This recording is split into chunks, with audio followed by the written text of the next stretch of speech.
video is all about the hair. Black people apparently are offended that white people are stealing their culture. Stealing their culture. Watch this video. You're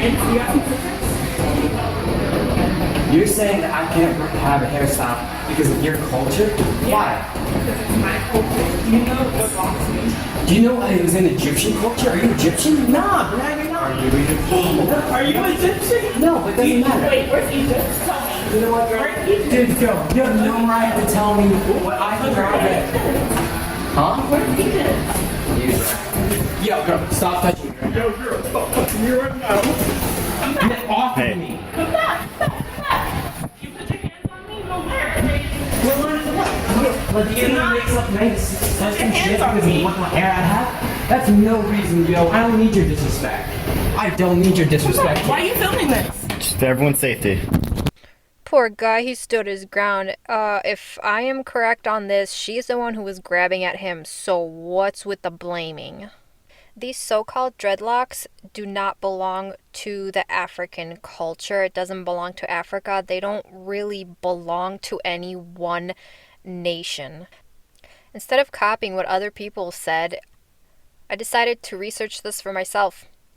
And I want you guys to know that just because someone tells you something doesn't mean you have to take their word for it. Make sure you do your research. Make sure you look into it because you might find something interesting.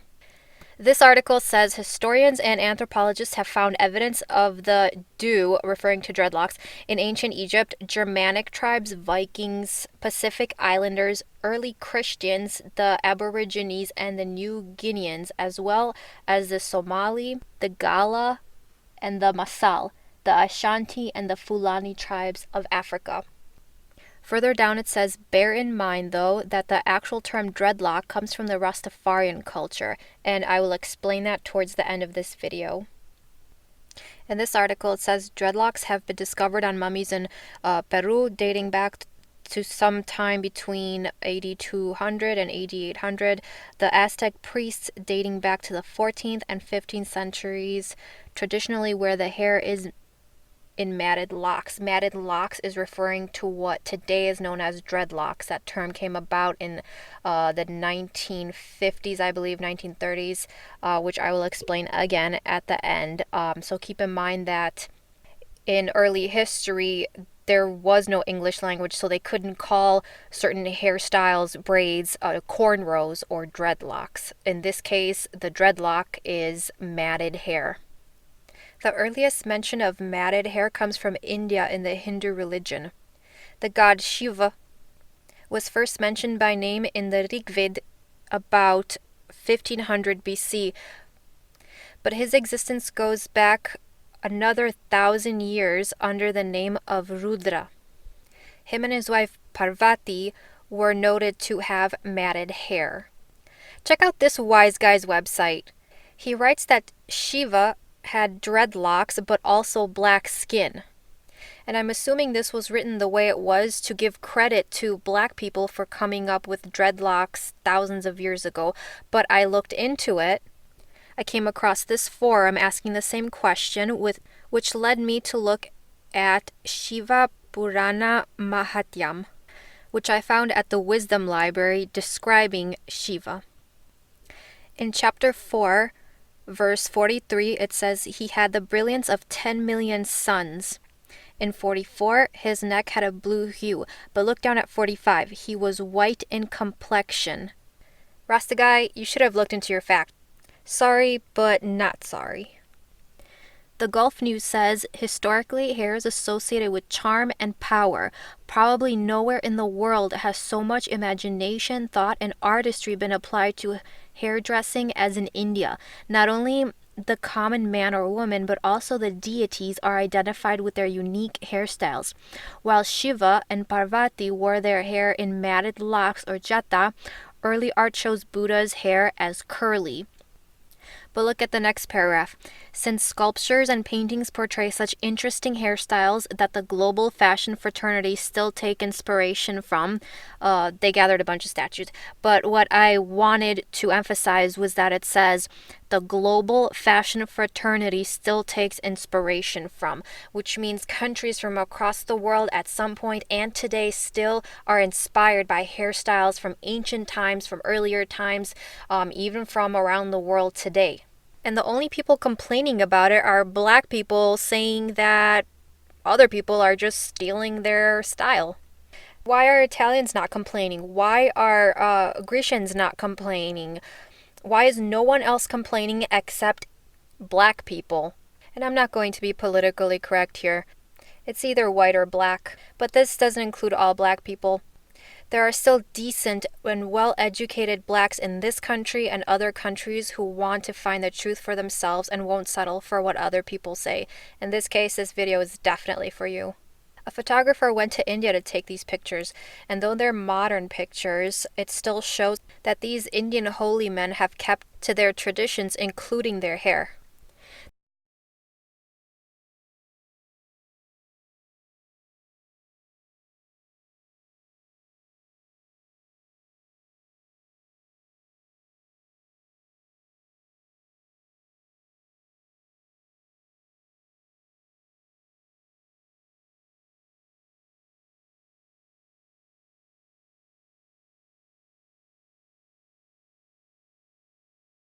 They still hold a festival to Shiva where groups of these people with matted hair come. I didn't look up every country from the beginning of time, but I did do some research on the Greeks and the Romans as well, and this site by Sarah Albee has a picture of this statue and mentions what tools were used in Roman times to create braids and twists like these. These look like what today is known as cornrows, but they look like twisted versions of them. So pretty much twists without the braids. She also puts up a video on YouTube showing how one of these braided Roman hairstyles was done. It was too long, so I only put up bits and pieces of it, but I will put up all my resources so you can check for yourselves where I got my information from. This person posted up personal pictures from her trip to Greece. These two links are of two kore statues. If you look at other Greek statues, they are perfectly capable of sculpting loose hair, so these are definitely twisted rope, yarn, or just normal braids. Here's another statue with twisted braids from 700 to 680 BC. This is an Incan girl with incredibly amazing braids. It's a 500-year-old mummy that was discovered. And here's another. From the Smithsonian, here's another. And still yet another. This article is about a native Canadian, a Cree chief, living in the 1800s. This is his picture now, and this is his picture in 1985, the year he died. This is an American native with matted hair. And another one. This is an article on Turkish society. It says, braids were considered an essential part of the bride's costume and the braiding party an essential part of the wedding ceremonies. These braids are not simply two plaits, but consist of 20 to 30 narrow braids, each of which is woven with silver tinsel. It is necessary for the braids to reach her feet, but since a girl's hair is rarely that long, black yarn is woven in to make up for the difference. So not only braids, but extensions as well. This came from the George Washington University Institute for Ethnographic Research. And now, of course, the Egyptians. I saved this for last because a lot of you would have gone straight to the argument that Egyptians are Africans because Egypt is in Africa, therefore they came up with the braiding and the weaving and the wigs, and it's all part of African culture thousands of years ago. But I am going to ruin this for you. Egyptians were not really black. But do you have any proof? Why, yes, I do. The first one is with this original papyrus. Look at their skin color. They can clearly draw with black color, yet their skin is light. In this archaeological finding, it says scientists who managed to obtain full genome sequences of ancient Egyptians for the first time have concluded the people of the pharaohs were more closely related to modern Europeans and inhabitants of the Near East rather than present-day Egyptians. But then it says the claims sparked suspicion from one leading Egyptologist who questioned whether genetic analysis could justify such a sweeping statement. Wait. So genetic testing can be advertised in my face everywhere I turn for the past 2 or 3 years, telling me to find out my ancestry because I may be 2% Italian, 1% French, 0.5% Native American, 10% Irish, 8.25% African, and part Martian. And then this guy says genetic testing or analysis cannot be justified. But compared to a group of archaeologists and Egyptologists, only one person came forward to say something about it as opposed to many more. And because I told you fair and square that I take a biblical perspective, I got this from Song of Songs or Song of Solomon. This is NIV, so it's called Song of Songs. This is a conversation between Solomon and a Shulamite girl. It says, "Dark am I, yet lovely, daughters of Jerusalem, dark like the tents of Kedar." At the time, Kedar was a nomadic people in Arabia. And it goes on to say, "Like the tent curtains of Solomon, do not stare at me because I am dark, because I am darkened by the sun. My mother's sons were angry with me and made me take care of the vineyards. My own vineyards I had to neglect." In the TLB, it says, "Don't look down on me, you city girls, just because my complexion is so dark. The sun has tanned me." The reason I brought this up is because regardless that she's a Shulamite, Egyptians had the same concept regarding skin. If you were dark, that meant you were a servant or a slave. Yes, a slave. Slaves didn't only exist in the 1700s. And these slaves or servants used to work out in the fields in the sun, so they would get tan and dark, and that was a way to distinguish between people of high status, title, or royalty and those who were slaves or servants or working. This is from another encyclopedia I found. The description says it's a woman wearing sheath-like gown held up by shoulder straps, typical of Egyptian dress of the Old and Middle Kingdoms.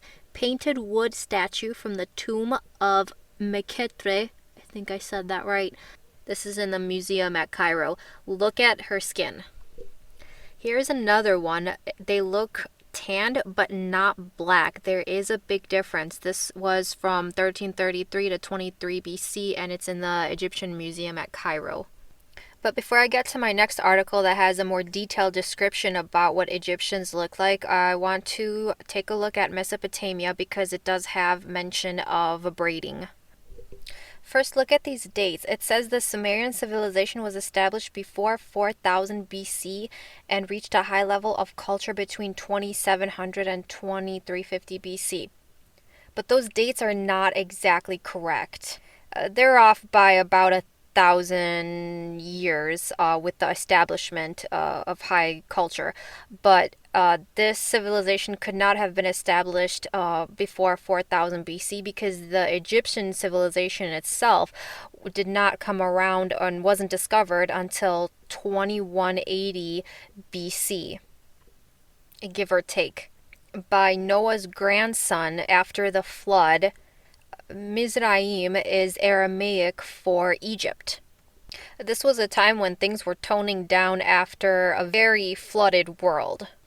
Nothing and no one has risen to power yet, so these dates are not exact. But moving on, looking at the bottom paragraph, it said a royal headdress resembled a pleated crown, and also that false hair was added if needed.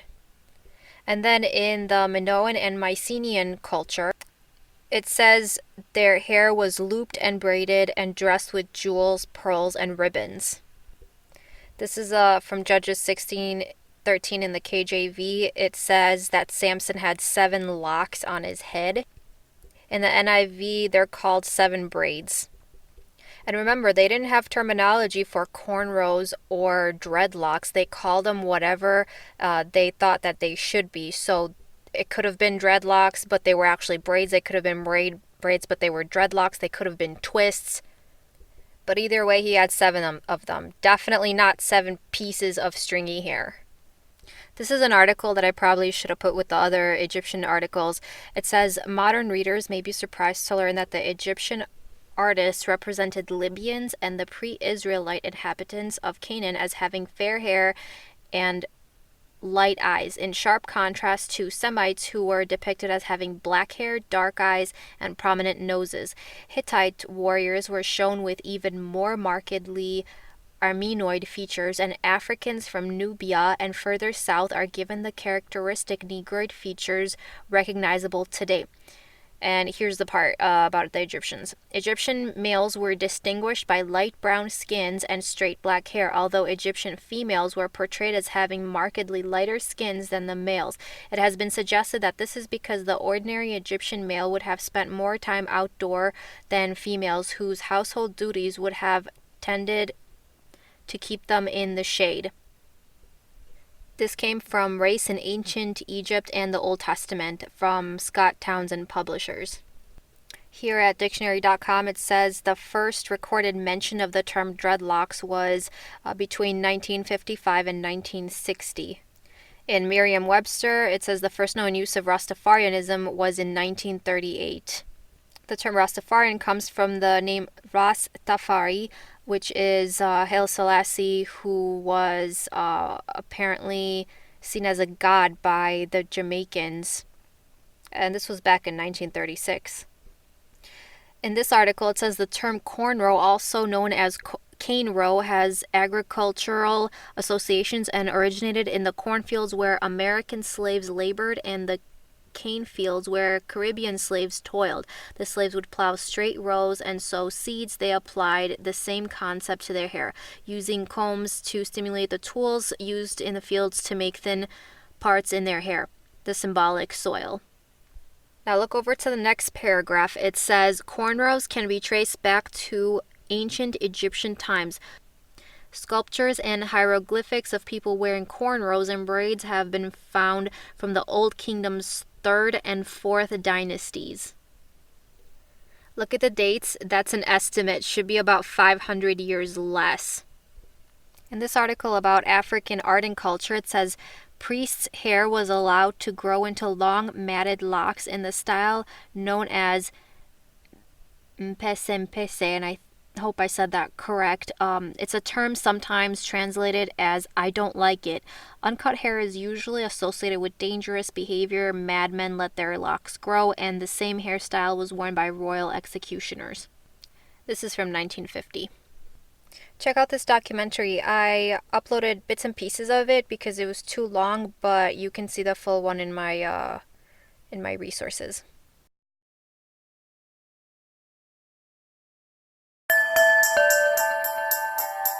Your homegirl braided your hair. Sometimes they would, add hair for length. Kind of like they did?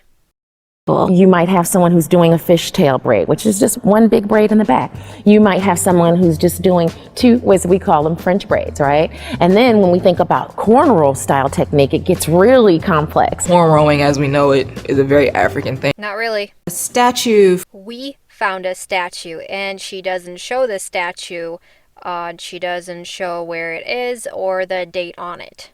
But these images are all modern images, and that black and white one was from 1885. From 500 BC Nigeria, where the hair was cornrowed. And we found this whole world of weaves that were not called that, using all these materials in different societies throughout West Africa. It's almost like your social security number, meaning you could look at someone's hairstyle and you could determine where they're from, what their status is in the society, if they're married, if they're single, if they're a widow, if they're a warrior, if they used to be a soldier. The richer someone was in a society, the more fanciful their hair was. Like this, when I mentioned it earlier, in the Indian culture. During slavery, Sunday was the day that was set aside where you could actually do your hair. It was a time where actual grooming rituals were born, and also a way to figure out how to care for hair that could last for an entire week you weren't going to be able to do anything until the next Sunday. We weren't going to be able to do anything. Apparently, she was there. Black women in particular, however we look, we are not going to look like we're white, which is always going to be what the ideal is in pop culture, in the media, in political debates and political conversations. I mean, everywhere you turn, the ideal is based on something that we do not look like. There is some truth to that, and then there isn't. The only part that you will never look like is the skin. People can actually lighten their skin too because they don't like their skin color. That is unfortunately the truth part. The other part, which is not true, is that yes, you can look like a Westerner because skin itself has nothing to do with it. Historically, we had this whole melting pot idea that people were going to come here and preserve their own cultures and function and be active citizens in the U.S. But part of that was the requirement or the undertone of you're going to assimilate to work in our particular environment. Yes and no.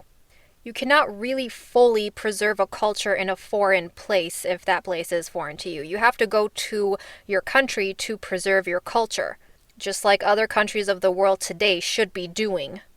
America is a country that stands on its own, with a culture of its own policies, its own style, its own laws and rules and fashion.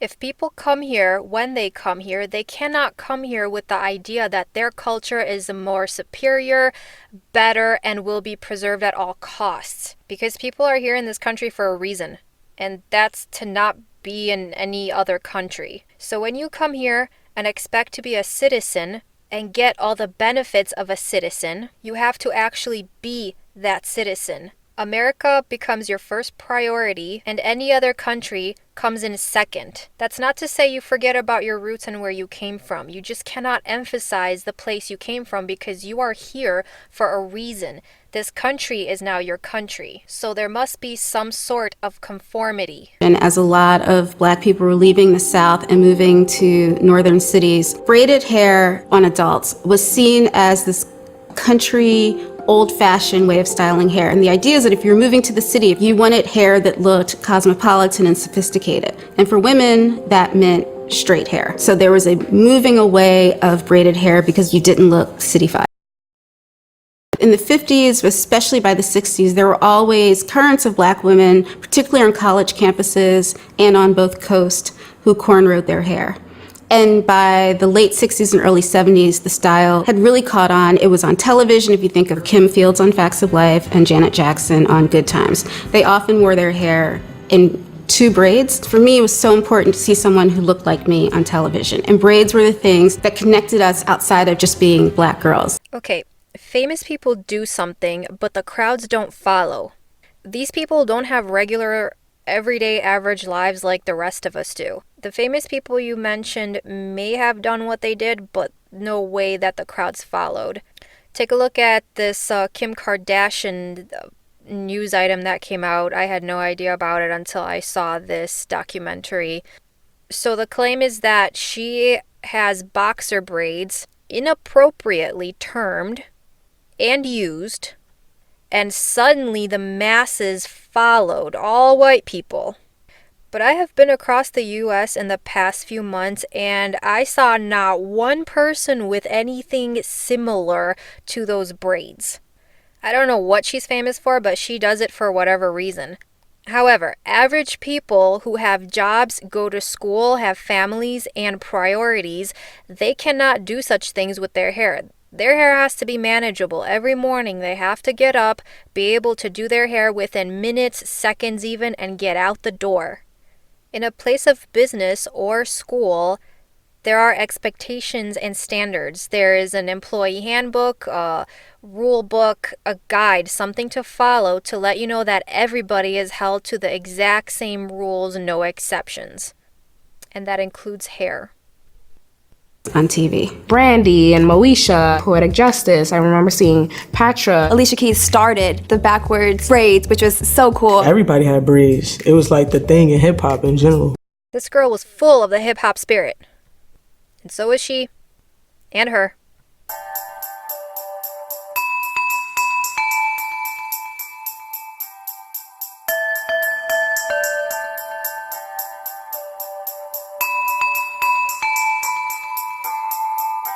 What you see is I came into the restaurant, I had black braids with like this color. And you know, restaurant spec is you have your hair in a ponytail, pull back out of your face, whatever. So I had it all back in like a long, just regular Dutch braid hanging. I saw like the management side-eyeing me like throughout my shift, throughout the day. They sat me down and he's like, you know, I want to talk to you about your hair. And I'm like, what about it? I'm thinking it might be a little too ethnic for the restaurant. Is there a way we can tone it down? Tone it down? Like, how do you want me to tone down my braids, you know? I said, you know what? I'm sorry, but I won't be taking my hair down. You have any other suggestions? He goes, well, I'm gonna have to contact corporate and see how we can handle this because I just don't think it's restaurant spec. Okay. The next day, he told me I didn't have to come in for my shift. If that's true about the manager, then that's shady because I think her braids are awesome.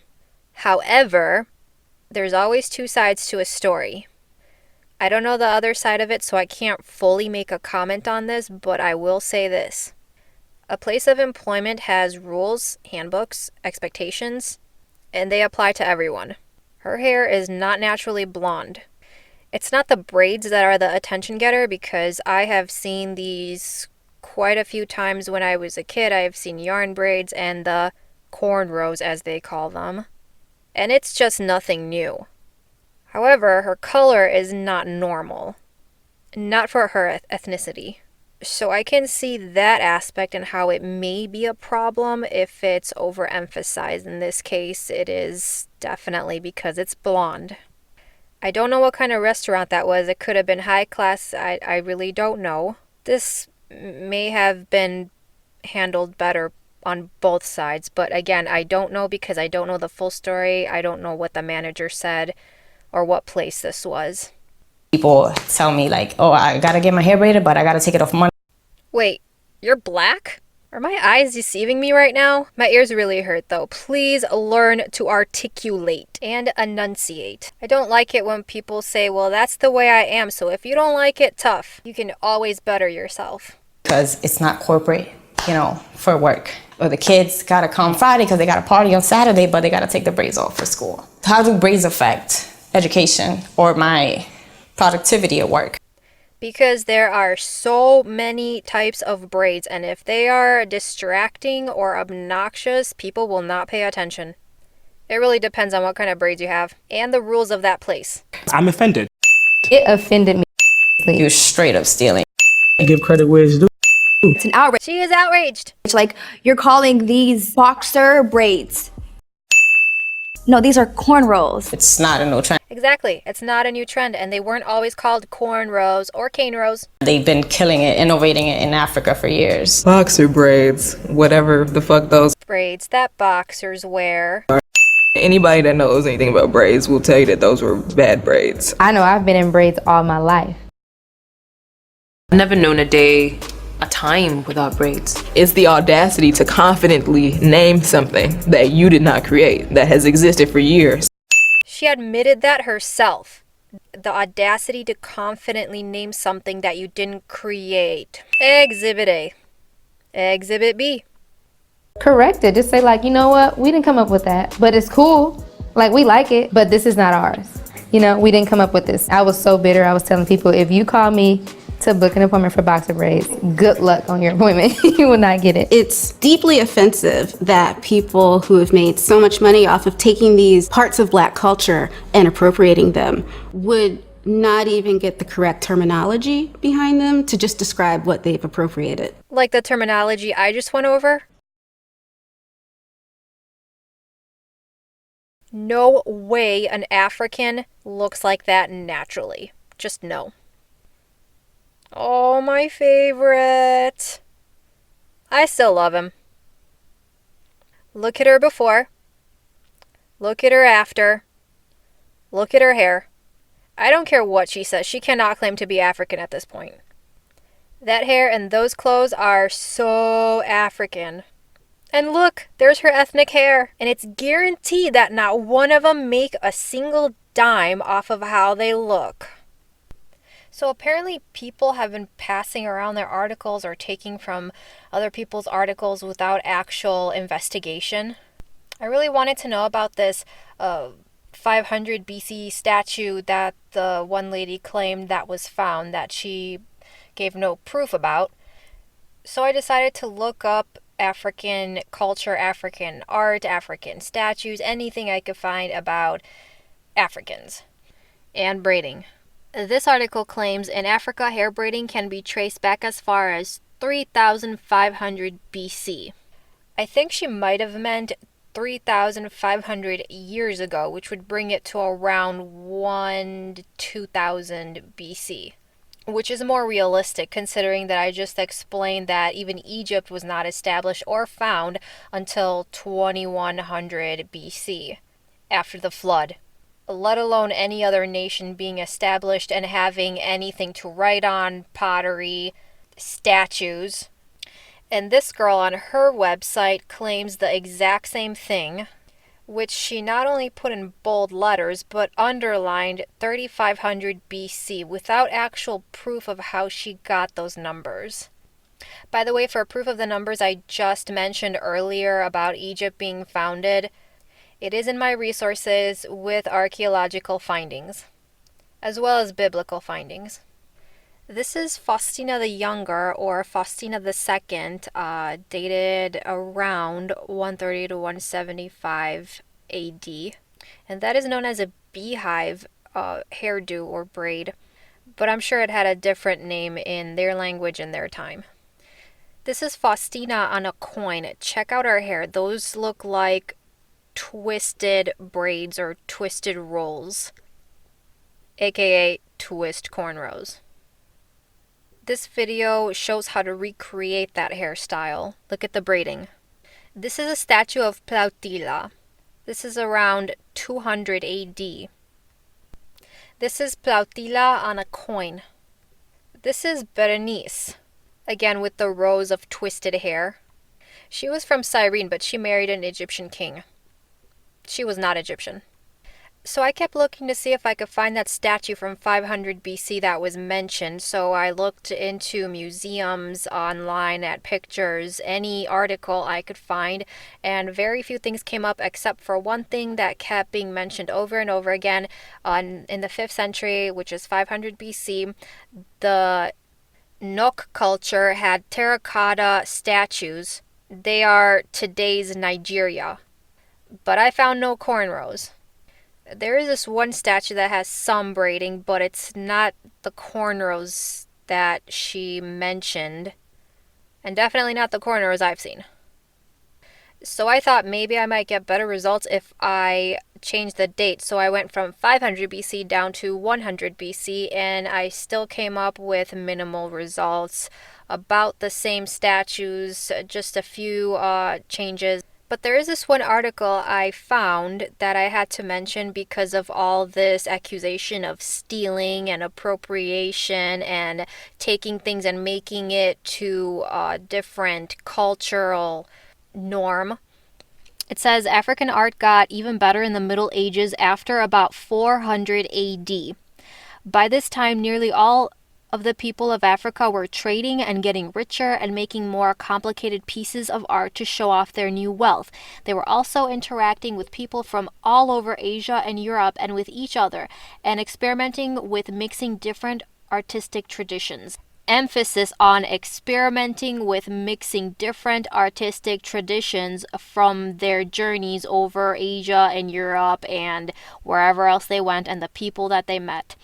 In Kush and Askum, which is modern Sudan, Ethiopia, and Eritrea, many people converted to Christianity in about 300 AD. But even though they were Christians like the Romans, these people also traded a lot with India. Their images are a mixture of their own ideas with Roman, Indian, and Islamic art. Emphasis again, their images are a mixture of their own ideas with Roman, Indian, and Islamic art.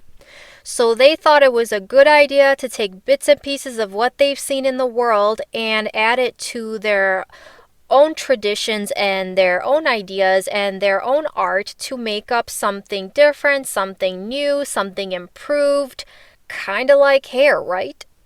I can equally argue that they had no right to go and take from other people's view of art and what they have learned and what they know and the colors that they had and then added into their own African style, I could say that's stealing and that's appropriation, and they are just wrong. They are thieves.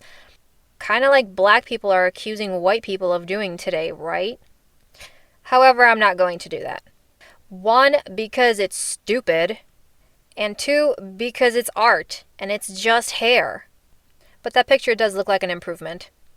I do want to close with this though. White people, Europeans, have had braids since the beginning of time. Whatever they chose to call them was in their own language, in their own way.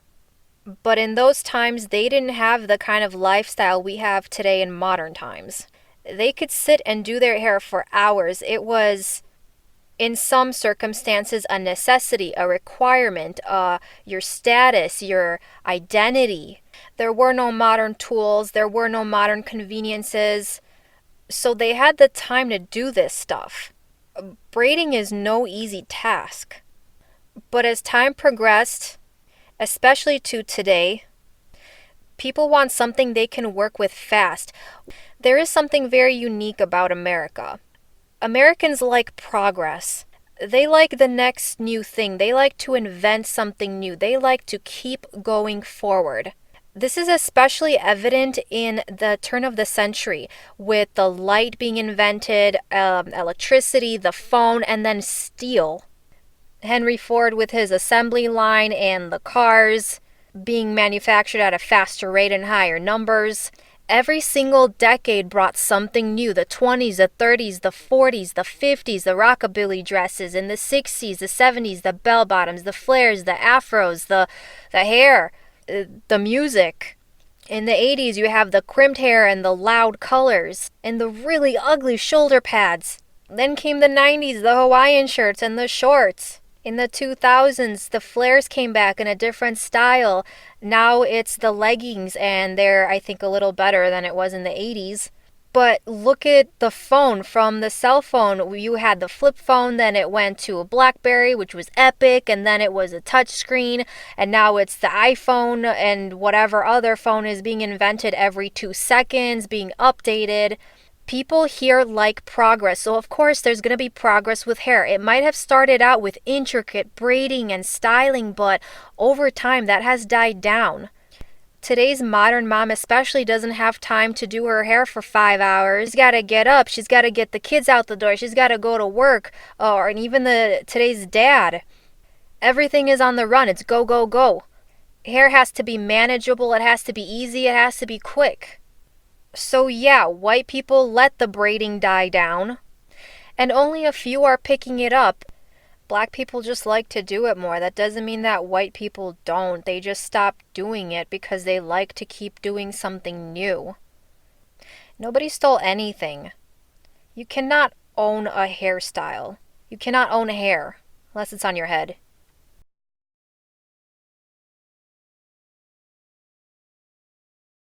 Educate yourself!